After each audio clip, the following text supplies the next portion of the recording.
Nézzük, milyen évem lesz. Sírni fogok. Szar leszek. Jó, ezt tuti. Fejre fogok állni. Kicsit berúgok. Na. Kicsit lenyugszok. Így a tegnap után. Várjátok, ott van a töltőben. De fasz. Okos leszek, az van jó. Jót jelent. Boldog leszek. Hazudok.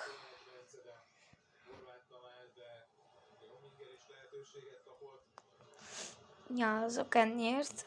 Sírok. Megkönnyeztem magam, nem tudom min. Esküvőn. Boldog leszek megint.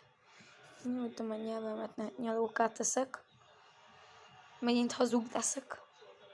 Utána nem lesz szája, mert kitöröltem Photoshoppal.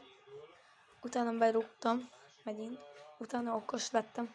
Utána meg menő leszek. Utána meg nem lesz szája, mert kivettem Photoshoppal. Utána okos leszek.